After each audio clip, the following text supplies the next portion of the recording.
आप सभी पत्रकार गणमान्य पत्रकार बंधुओं का हम लोगों की तरफ से हार्दिक धन्यवाद। सबसे पहले हम लोग कोरोना की बात करेंगे। कोरोना की जब दूसरी महामारी आई तो हमारे परिवार के 14 लोग कोरोना से संक्रमित हो गए, जिसमें मेरी पत्नी, मेरे 6 साल की बच्चा, 13 साल की बच्ची और 82 साल की मेरी माता रही।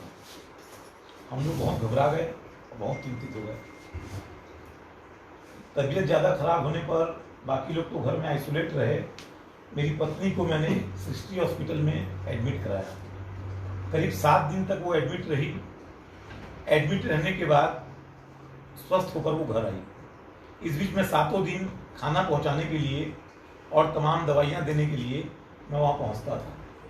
और सृष्टि अस्पताल के बाहर का जो वातावरण था, लोग ऑक्सीजन सिलेंडर से लेकर, लोग पैसे से लेकर, लोग तमाम प्रकार की तकलीफ से जूझ रहे थे।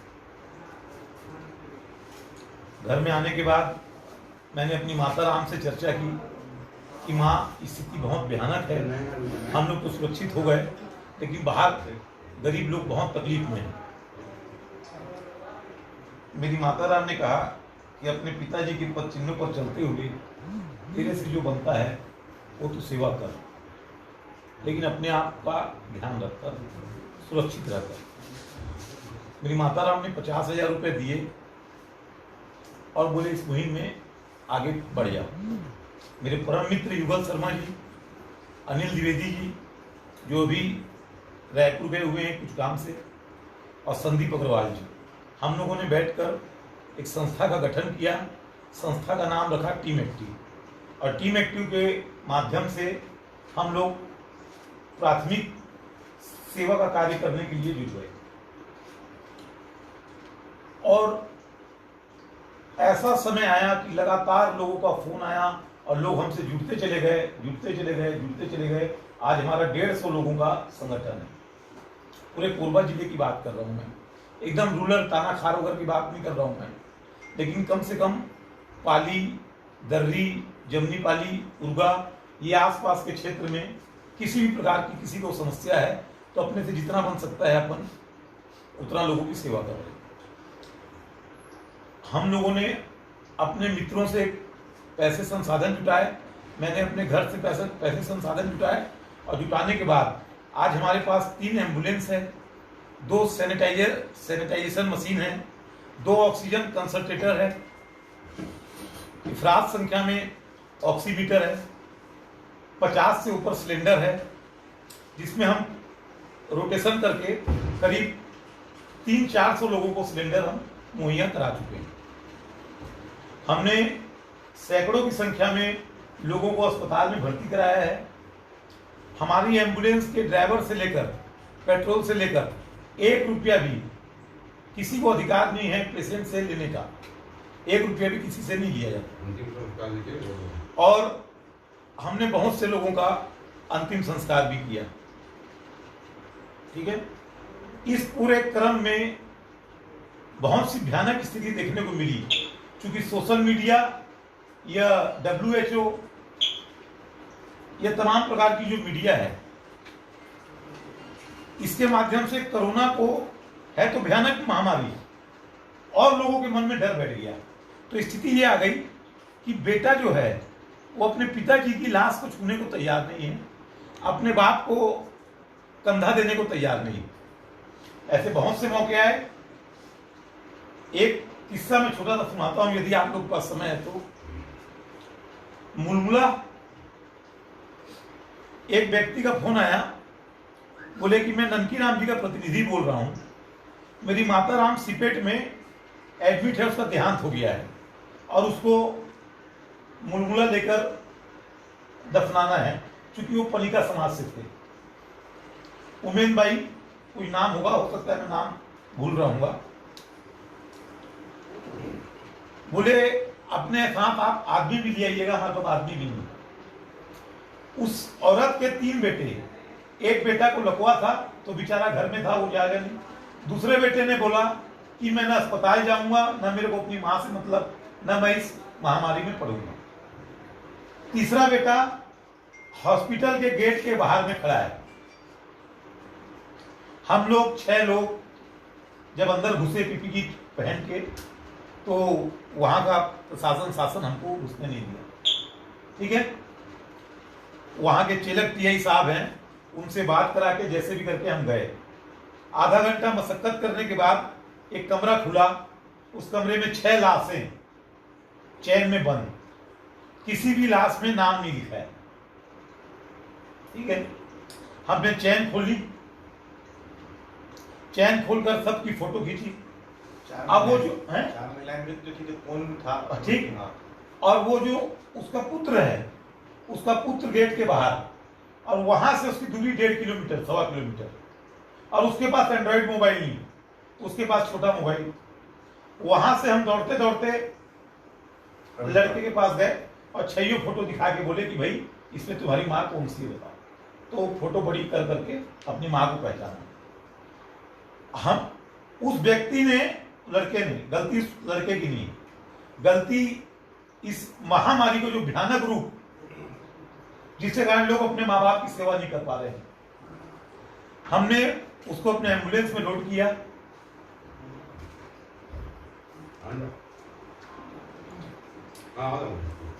हमने उसको एम्बुलेंस में लोड किया।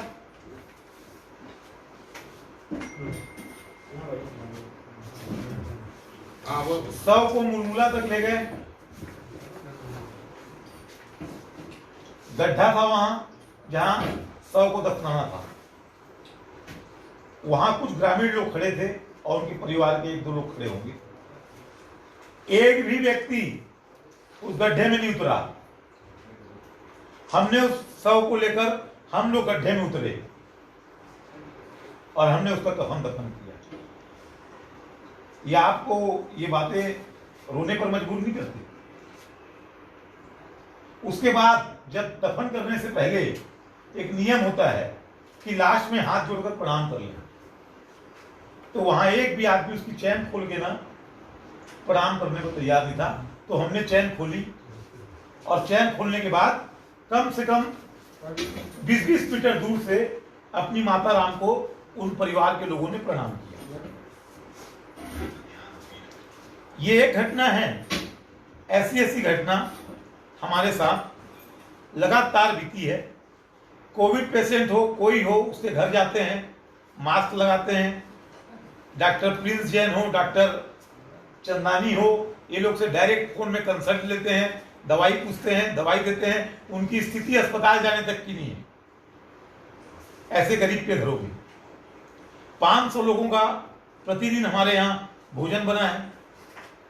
जो कोविड पेशेंट के यहाँ घर में खाना बनाने की स्थिति नहीं है, उनका फोन आता है, उनके यहाँ खाना पहुंचता है। ठीक है। दूसरी बात, ऐसी घटनाएं तो बहुत घटी है। एक घटना और मैं बताता हूं, आप बताना कि क्या ये घटना मेरे साथ ठीक किया गया। और मान लो आपको लगता है कि ठीक किया गया तो उसमें कोई बात नहीं है ना।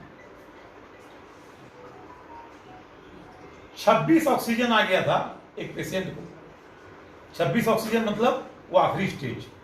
उस पेशेंट को लेकर मैं ट्रामा सेंटर घुसा और ट्रामा सेंटर में इमरजेंसी गेट लॉक है, उसमें ताला लगा हुआ है। मतलब उसमें ताला लगा हुआ है और अंदर से जो गार्ड है वो ताला खोल नहीं रहा है। तो मेरा फर्ज है कि मैं उससे कुछ बदतमीजी करूं। एक पेशेंट को बचाने के लिए बदतमीजी करने का मेरा फर्ज है। मैंने बदतमीजी की उसके साथ। डॉक्टर प्रिंस जैन जी आ गए। डॉक्टर प्रिंस जैन जी बोले कि ये क्या हो रहा है। मैंने सर ये 26 इसका ऑक्सीजन आ गया, ये मर जाएगा।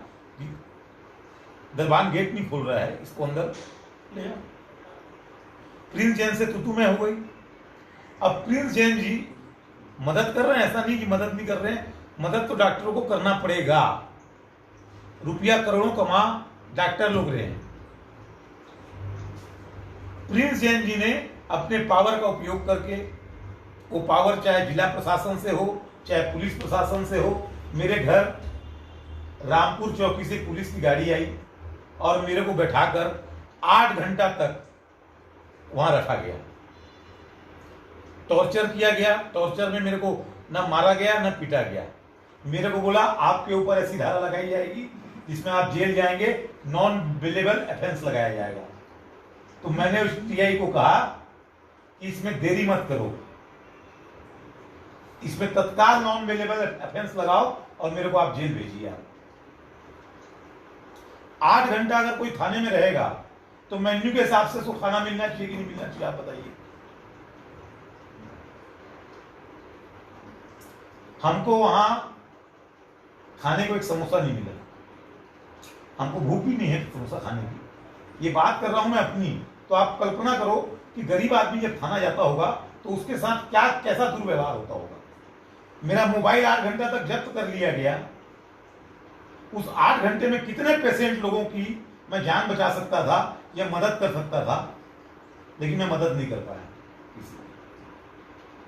क्योंकि उस वक्त तक बेलेबल धारा लगाया था। हाँ, और गिरफ्तारी मेरी आखिरी में गिरफ्तारी किए, 8 घंटा सोनी होगा उसमें, और लास्ट में मेरे को बेल छोड़ दी। पूरी ईमानदारी के साथ अपने घर का पैसा लगा के, अपने भाइयों का पैसा लगा के, अपनी प्रॉपर्टी बेच के मैं सेवा कार्य को कर रहा हूं। और यदि कोई व्यक्ति आरोप लगाता है कि हमने किसी प्रकार का, क्योंकि ऐसी बातें आई है, तो व्यक्ति आके बताए कि हमने ऐसा किया है, उससे 10 गुना ज्यादा पैसा दूंगा। 100 करोड़ के टर्नओवर कंपनी का मैं मालिक हूं, मेरी कंपनी का टर्नओवर 100 करोड़ है, उसका मालिक हूं मैं। सबसे पहले घर से 20 लाख रुपए लिया हूं, उसके बाद निकला हूं इस फील्ड में काम करने के लिए। अब यह कोरोना की बात हो गई, कोरोना की और कोई बात है? कोरोना की बात हो गई। हाँ, अब ये दूसरी बात है। तो आप लोगों में से कितने लोगों को यह पता है कि धारा 144 कोरबा में लगे रही है लगातार? आप लोगों में कितने लोगों को पता है कि लड़कियों से, लड़कों से रोडों में कनबुच्ची कराई गई है? कितने लोगों को पता है कि डंडा से मोटरसाइकिल में चलने वाले आदमियों को मारा गया है? अब चौथी बात, कितने लोगों को पता है, ईमानदारी से बताइएगा, कि दीपका, बांकी मोगरा और मड़वा रानी में जंगल में 300 लोग बैठ के जुआ खेल रहे हैं? आप बताइए। अगर आपके मन में थोड़ा सा भी भय नहीं है तो दिल से बोलिए कि हाँ, तीनों जगह जंगल में जुआ चल रहा है। किसका फर्ज है इसको बंद कराने का? इसका फर्ज है बंद कराने का सिर्फ प्रेस के लोगों का, क्योंकि प्रेस की ताकत इसके पहले भी मैंने देखी है कि प्रेस एक बार ठान लेगी ना तो किसी प्रकार का कोई अवैध काम नहीं होगा। वहां 300 लोग बैठे हैं, आप ये बताइए क्या कोरोना संक्रमण नहीं फैलेगा? महाभारत में युधिष्ठिर, द्रौपदी की साड़ी उतरने की नौबत आ गई थी, कृष्ण भगवान नहीं होते अगर बचाने के लिए तो। कितने घर बर्बाद हो रहे हैं, लोग अपने घर के, मां के, बीवी के जेवर बेच के जुआ खेल रहे हैं और जुआ खेल के हार रहे हैं, और 10-20 लाख रुपए के लिए ये फर्ज चलेगा कोरबा में? आपको लग रहा है ये उचित है ये फर्ज चलना? निवेदन है आप लोग से, प्रार्थना है आप लोग से, आवाज उठाइए, इस फर्ज को बंद करवाइए। कम से कम कोरोना संक्रमण काल में तो कम से कम बंद कराइए, जब तक कोरोना इस क्षेत्र से खत्म नहीं होता।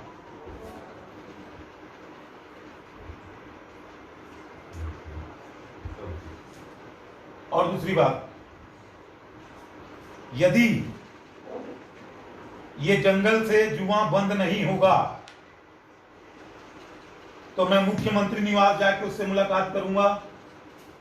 मुख्यमंत्री अगर मेरे को समय नहीं देता है, मुख्यमंत्री जी मेरे को अगर समय नहीं देते हैं, तो मैं गांधी जी के सिद्धांतों में चलते हुए उनके घर के बाहर बैठ के अकेला सत्याग्रह करूंगा। लेकिन जिले से जुआ बंद होना चाहिए, यही है मेरा आखिरी बात। और अब हम लोग का 100 से ज्यादा लोगों का संगठन है। आप वकीलों से पूछिए, पत्रकारों से पूछिए, किसी का भी फोन आया है हमने उनकी सेवा किस लेवल पर की है। रात के 2 बजे मैं गया हूँ, मैं 12 बजे सोता हूँ, 2 बजे उठता हूँ, 2 बजे से मैं ऑफिस आ जाता हूँ, पूरा मैनेजमेंट करता हूँ। और कितने बजे भी फोन आ जाए, मेरा रात भर फोन चालू रहता है। 1 बजे पेशेंट आता है, 4 बजे से अपोलो रिफर करना है, अपोलो रिफर करवाता हूँ। जितना बन सकता है हम लोग पूरी ईमानदारी के साथ, गैर पॉलिटिकल सोच के साथ ये काम हम कर रहे हैं और आगे पूरी ताकत के साथ करते रहेंगे, चाहे कितनी भी प्रकार की विपदा हमारे ऊपर आ जाए। लास्ट में आप लोग सब लोग का धन्यवाद। आप लोग को जैसा उचित लगेगा उस प्रकार का हम लोगों की बात को अपने मीडिया के माध्यम से रखिएगा।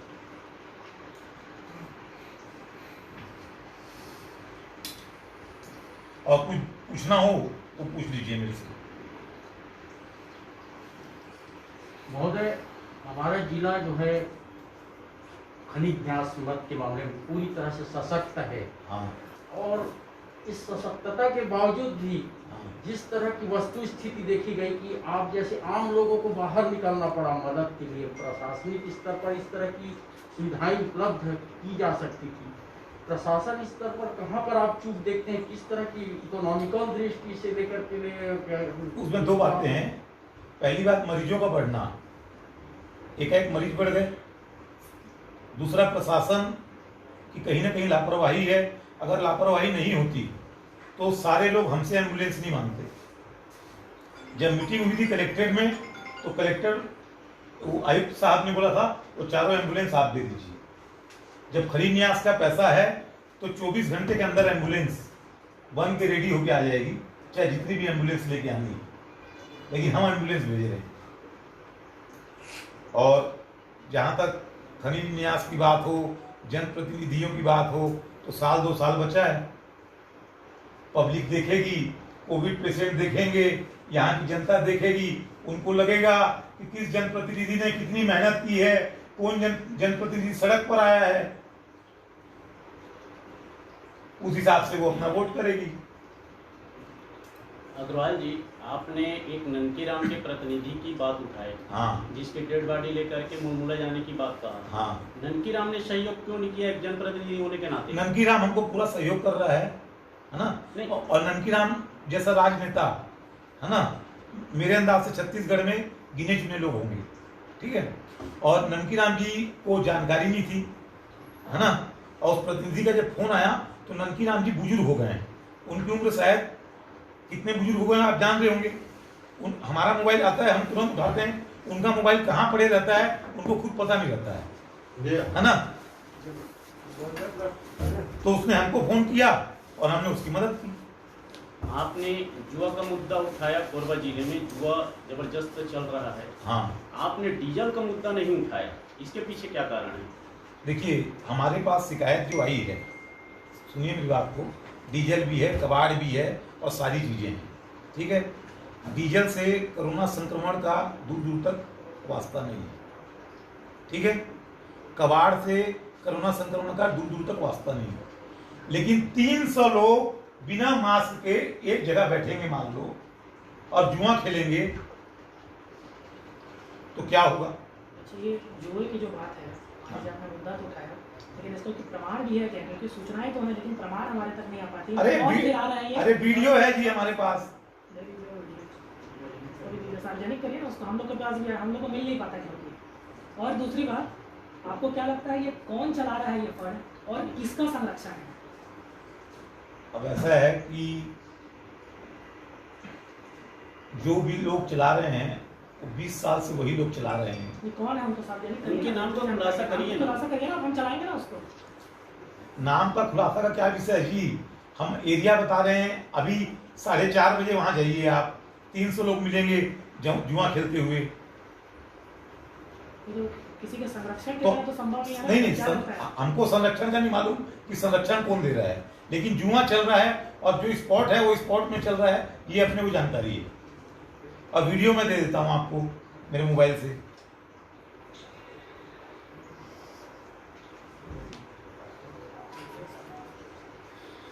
और पर्टिकुलर जुआ का मुद्दा इसीलिए उठा है कि लोगों ने हमारे पास शिकायत की है। मुद्दा जेन्युइन है भी, उसमें अपन जा ही नहीं रहा है। हम लोग के पास ना तो कोई फोटो ना वीडियो कुछ नहीं आ पाता है। जाओगे तो ये लोग जगह चेंज कर देते हैं, ऐसे भी जानकारी है ना, तो आपको मालूम ही है, आप जब टूर्नामेंट करते हैं। लेकिन ये जरूर है भैया, छाप देना नहीं रिक्वेस्ट है कि जुआ का फड़ बंद होना चाहिए। अगर फड़ बंद नहीं होगा तो मेरे को आखिरी स्टेज भी अगर लेना पड़ेगा, मेरे मित्र लोग कोविड में यहाँ मदद कर लेंगे जितना करना है, मेरे को आखिरी स्टेज भी लेना पड़ेगा, दिल्ली जाना पड़ेगा, रायपुर जाना पड़ेगा, मेरे को कहीं भी जाना पड़ेगा, लेकिन ये जुआ फड़ कम से कम कोरोना संक्रमण तक ये बंद होना चाहिए। लोगों में रोष है इसके प्रति। हम लोग तो समाचार चला सकते हैं, जुआ हो, डीजल हो, कबाड़, सबका समाचार चलाए है ना। उसके बाद आगे के काम तो प्रशासन और पुलिस, अब हमारे पास समाचार तो हम चलाते हैं। कोई तो व्यक्ति होगा जो इसकी संरक्षक है, जो खिलवाड़ है जुआ, कोई तो अधिकारी है, कोई तो राजनेता है। कोरबा में पावरफुल कौन है बताइए? नाम लीजिए ना आप। प्रेस वार्ता मैं ये नहीं, प्रेस वार्ता मैं ही ले रहा हूँ। मेरा कहना क्या होता है, बहुत सी बातें ऐसी होती है जो अनावश्यक पूछने की होती है, ठीक है। मेरा ये कहना है कि इसमें से हर व्यक्ति को पता है कि जुआ कौन खिलवा रहा है। यहाँ बैठा हुआ एक भी व्यक्ति ऐसा नहीं है जिसको ये पता नहीं है कि मड़वा रानी में कौन खिलवा रहा है और दीपिका में कौन खिलवा रहा है और बाकी में कौन खिलवा रहा है। ये सब लोगों को पता है। अब वीडियो में दे देता हूं।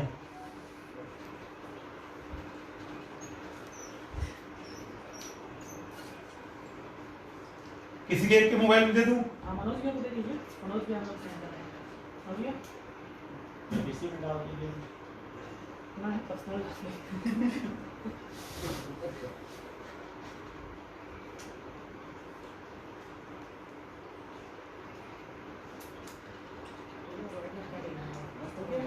एक ये इसके आपको ना लूं? सबका है वीडियो भी प्रोवाइड करा रहे हैं हम, तो देखते हैं कि कुछ ऐसा 10 दिन 15 दिन ताजा एक देखो, एक पुराना वीडियो है थोड़ा सा,